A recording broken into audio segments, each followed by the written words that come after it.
Thanks so much. Can everybody hear me? Thumbs up. Wonderful. Thank you. Okay, next slide.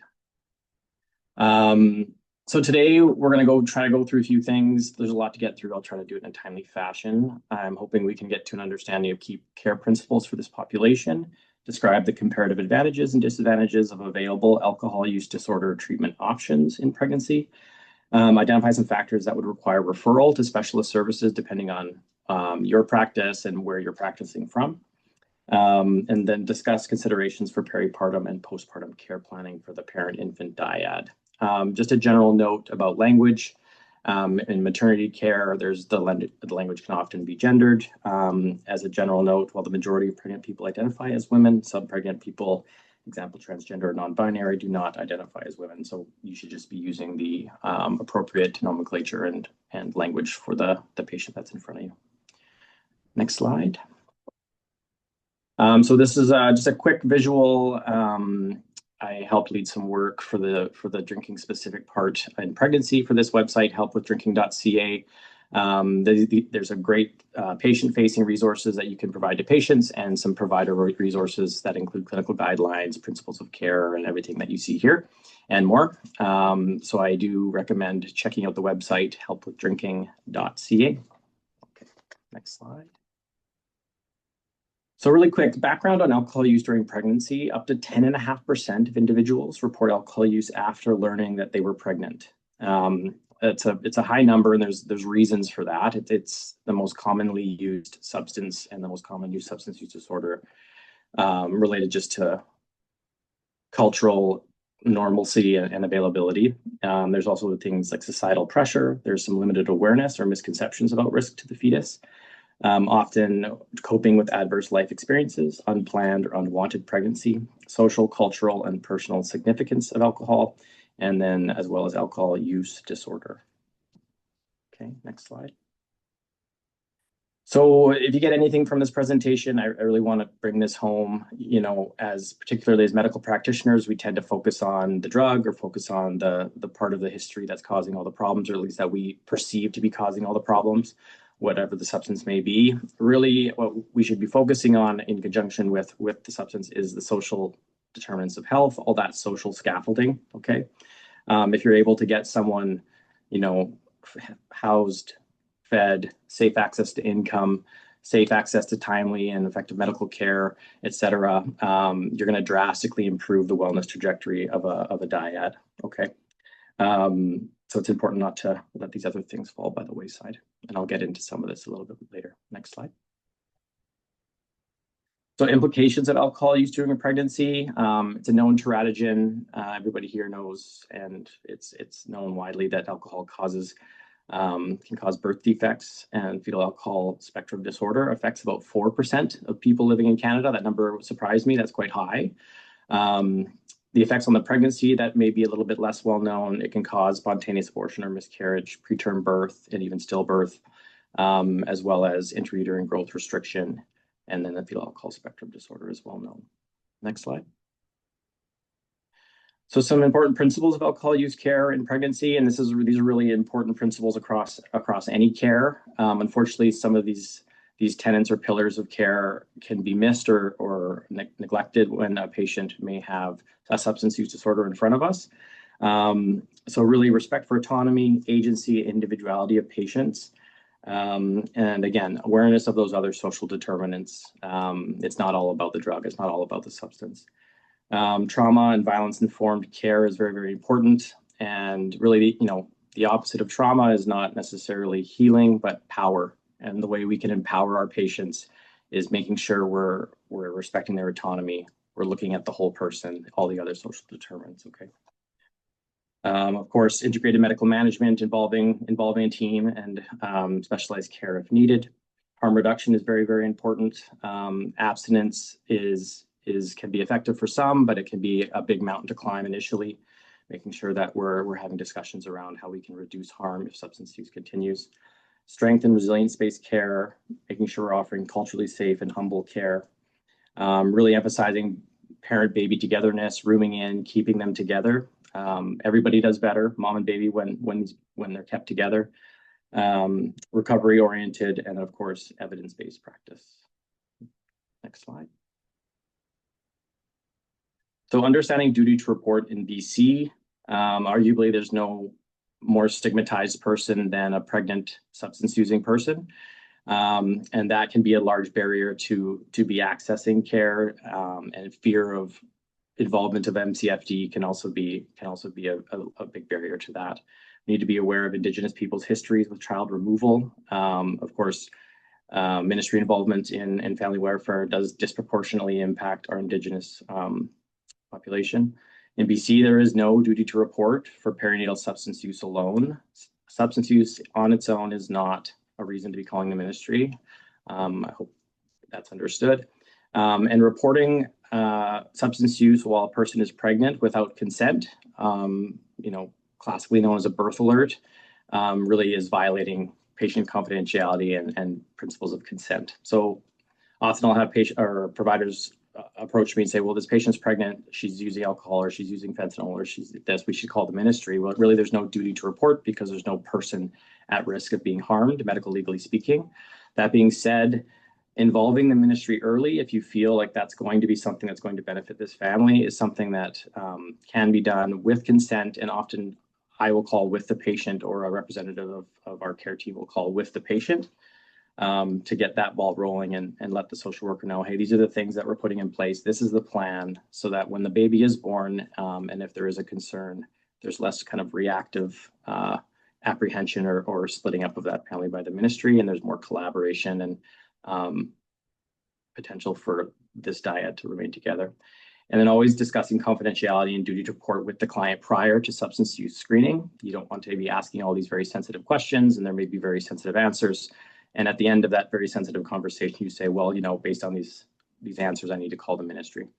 Making sure that while you're advancing through your questions as well, whether it's your screening question and then answering more in-depth questions about their substance use, kind of rechecking about that consent. Is it okay if I ask you about this now? Is it okay if I ask you about this? Okay, next slide.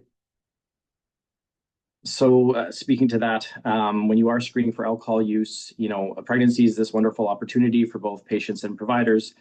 With patients who may be younger and not accessing care as routinely as some other patients, it's an opportunity to really ask these questions and do some screening for substance use. My general advice is to approach these questions with curiosity and an open mind, and kind of leave our own personal judgments at the door. I think most people who gravitate to this type of care tend to be good at that kind of innately, but it's something that substance use in pregnancy does something different to all of our moral compasses. So it's important, establishing that really meaningful therapeutic alliance, that you introduce these sensitive topics in an open and curious way to facilitate that rapport. What I like to use and what's recommended is a single answer screening question. Just ask, do you sometimes drink beer, wine, or other alcoholic beverages? That can kind of look however you like it to. And if that's a positive, then you would move on to more evaluation questions around their substance use, and see if they're indeed may be high-risk drinking or a substance use disorder.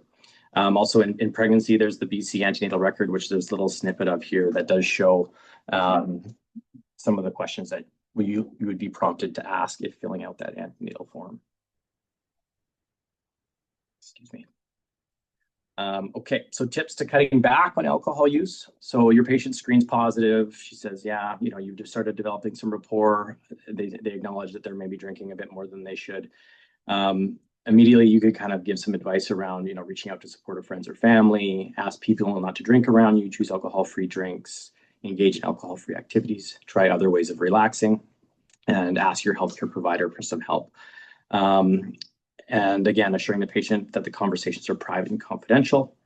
Commit to setting aside your own judgments and thoughts, as I spoke to previously. Empower the patient to describe and drive their own readiness for change, and promote resilience through language choices.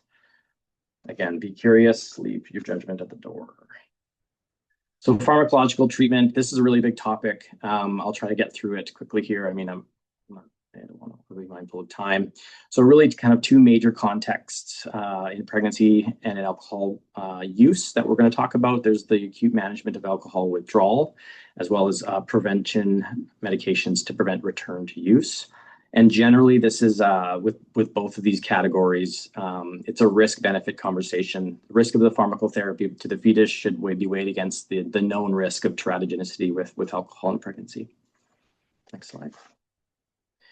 So for acute alcohol withdrawal, a patient presents in alcohol withdrawal, and all of a sudden someone sees they're pregnant, and everything all of a sudden seems to get muddled. It can be a stressful care interaction for a provider, and people could be not sure what to do. Again, we're treating the birther first. The patient in front of you is an acute alcohol withdrawal. This can be a life-threatening illness or presentation. You need to make sure the patient's aware of the risks of these withdrawal symptoms. Typically, if someone's in alcohol withdrawal, inpatient care is ideal, at least emerge department where they have lots of eyes and monitors and specialist care if needed, just due to those inherent risks to the pregnant person and of course to the fetus. We'll typically manage withdrawal supportively, and if needing medications with benzodiazepines or gabapentin. And then all of these patients should be getting multivitamin supplementation, including thiamine and folic acid. Sorry, someone's not muted there. And again, in pregnancy, these patients are a bit more sensitive to alcohol withdrawal syndromes. There is the opportunity to admit to inpatient is preferred, but if you're in a rural setting or admission is not possible, there is possibility of doing some of this withdrawal management as an outpatient based on really how severe you think their withdrawal will be. If their pause score is quite high, if say you're in the middle of nowhere, you may need to think about transferring a patient versus this may be someone that you can manage as an outpatient. On the next slide. Okay, so for alcohol use disorder treatment in pregnancy, first-line medications, naltrexone and acamprosate. Naltrexone it's good for decreasing relapse as well as decreasing drinking overall. It's a mu receptor antagonist. It's quite safe in pregnancy. There's really limited data that it causes any problems. It's quite safe in breastfeeding or chest feeding. Some additional considerations with naltrexone. It can be contraindicated if there's a need for opioids or if the patient is using opioids. It can also complicate pain management intrapartum and postpartum if it's a medication that needs to be continued. And it shouldn't be prescribed in acute liver failure or acute hepatitis, as it can worsen that. Okay. And then acamprosate it modulates the glutamate neurotransmission. It is effective in decreasing relapse, not so much in decreasing drinking that's happening.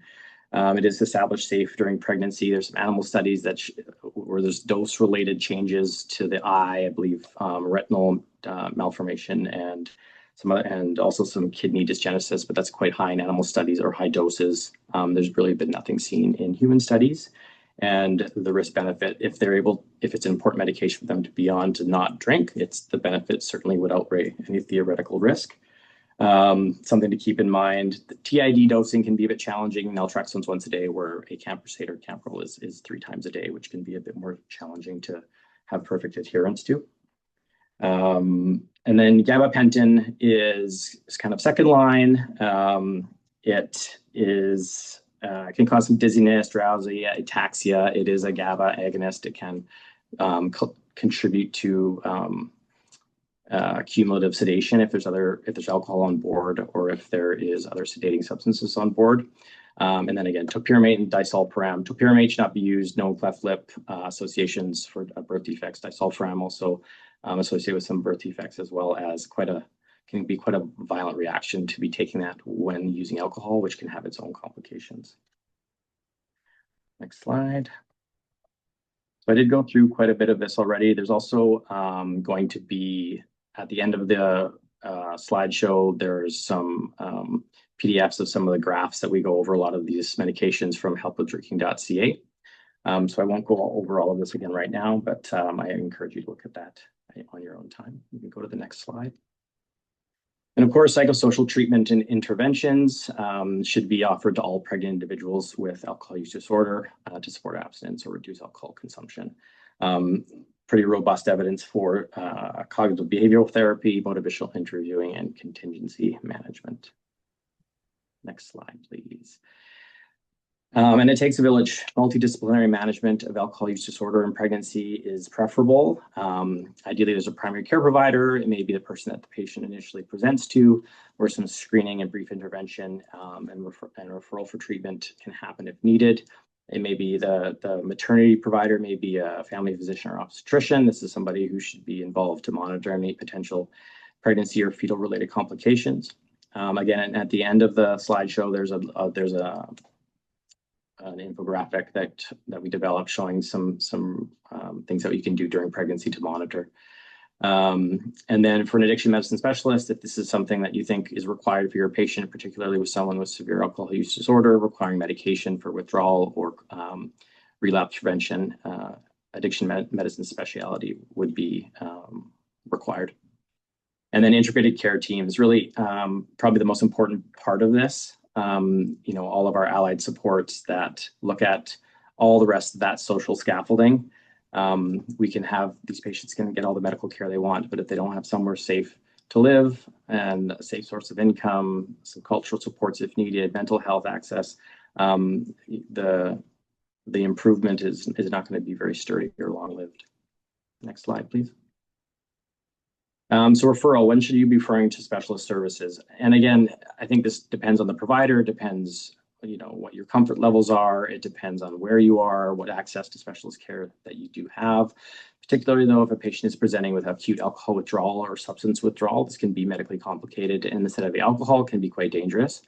Withdrawal-related complications, a co-occurring substance use or substance use disorders, which the prevalence of is quite high, uncontrolled comorbid medical conditions. So a lot of our patients also have complex medical needs that may require internal medicine involvement, for example, and high-risk pregnancy conditions that may require additional management from obstetricians or maternal fetal medicine, such as abnormal fetal growth, anatomical anomalies, et cetera. And again, social determinants is the big one.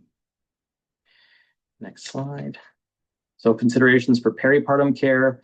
There's lots of them. It's always good to discuss a birth plan and labor with the patient during pregnancy. You can start having these conversations early, utilizing a trauma and violence informed approach. Really, asking for consent prior to physical exams, explain what will occur during physical exams. This seems obvious, but for patients who, in my experience, are unwell and are presenting to care, and some of these things may be overlooked or sidestepped, when really these are the patients who we need to make sure that we're empowering them and making sure they have all of the same information that we would give to any patient, and getting consent, particularly for sensitive exams. If a patient comes in, has a history of trauma, do we need to be doing a speculum exam? Do we need to be doing sensitive exams or not? Your goal is to really see this patient again. So if it takes a few visits to kind of get all the information you need and to do all the physical exam maneuvers that you need to do, that's wonderful. That means you've seen the patient a number of times and you've had a chance to really develop that rapport. Of course, in emergency settings, things may change, but in my experience, you're not going to get a set of vitals or even be able to intervene. If a patient walks in, is met with, coarse stigma, they will turn around and walk out and try to meet their needs in another way. And then, it's important to continue alcohol use disorder medications if they were started pre-pregnancy. Again, once they're pregnant, having that conversation of risk-benefit. Next slide. And considerations for postpartum care, really work hard to keep the mom and baby together, or the birther and baby together. It can be difficult to do for a number of reasons: resources, culture in a hospital, how certain medical teams may function. But rooming in, regardless of the substance that the newborn is exposed to, does increase long-term developmental outcomes, improves chest and breastfeeding. It improves access to integrated care and initial childcare education, bonding, attachment, maternal satisfaction, family unity, more successful breastfeeding. It decreases length of stay in hospital, decreases treatment length, and decreases maternal and neonatal distress and alcohol withdrawal symptoms. Next slide. Considerations for postpartum care and breast chest feeding. So breastfeeding is recommended during alcohol use disorder treatment. It is not recommended if the patient is actively drinking, but if the patient is receiving treatment for their alcohol use disorder, whether by camprosate or naltrexone, continuing breastfeeding is encouraged. there's been shown to be really no issues with either of those medications in breastfeeding. Things with like benzodiazepines and gabapentin, you can still encourage breastfeeding. There just may need to be a bit more monitoring of baby to make sure that baby is not becoming drowsy or sedated. And then really strongly encourage patients to discontinue or reduce alcohol while lactating, as this will reduce milk supply and it can alter the newborn sleep-wake patterns. Okay, next slide. And then some more considerations for chest feeding. There's really no evidence that suggests or that would have us as providers tell patients to stop drinking if they're breastfeeding. That's not something that should be said. But if someone is deciding to continue drinking, or that, maybe socially or otherwise, they should do their best to delay alcohol until the baby is at least 8 weeks old. Before that, infants aren't able to metabolize alcohol. Feed or pump before drinking. Use some stored milk from when there's been safer windows. Generally, you can wait about 2 hours per drink is kind of a rule of thumb, and make sure you eat food while drinking. Also on the helpwithdrinking.ca website, there's a handy little breast milk calculator that's easy to access that, is based on weight, what you drank and when you drank, and it kind of tells you, okay, just wait this long. Okay, next slide. So in summary, that went faster than that. Okay. Principles of alcohol use in pregnancy: autonomy, agency, individuality, social determinants of health, trauma and violence-informed care, integrated medical management, and harm reduction. Really, the social scaffolding piece I really want to bring home. Get somebody housed, fed, safe from violence, access to care. You're going to drastically improve a trajectory, even if you don't get to the alcohol. Medication used to prevent alcohol return to alcohol use: naltrexone, acamprosate. Second line would be gabapentin. Consider referral if you're acute alcohol withdrawal, co-occurring substance use disorders, withdrawal-related complications, high-risk alcohol use, or a severe alcohol use disorder. And then promote early bonding and attachment between the birthing parent and newborn by supporting rooming in, skin-to-skin contact, and breastfeeding if safe and appropriate. Next slide. I won't go through each one of these, but I encourage you to have a look. There's lots of really great resources out there. A lot of them have been distilled down nicely into the helpwithdrinking.ca website, really easy to access for providers, and there's lots of great patient resources on there. The BCCSU Provincial Guideline for Clinical Management of High-Risk Drinking Alcohol Use Disorder is a great supplement for providers, gets kind of into the nitty-gritty details of the medical care. But all of these resources are great. And I think that I won't go through these. These are just some examples. We can kind of just slowly go through these slides. These are the tables I was speaking to that are on helpwithdrinking.ca, and just kind of goes into some of the more details for the naltrexone, acamprosate, and gabapentin, as well as medications for withdrawal, benzodiazepines, and gabapentin. And this was the infographic from helpwithdrinking.ca that got kind of a quick glance. Fetal infant monitoring in someone who you're worried that is drinking and is pregnant. We can monitor fetal growth monthly, kind of checking for any anatomical anomalies that may present, to consider EFM during labor, eat, sleep, console, which I won't get into now, which is part of rooming in and empowering mother to provide care, and then a complete neurodevelopmental assessment at birth. And that's it for me. Thank you.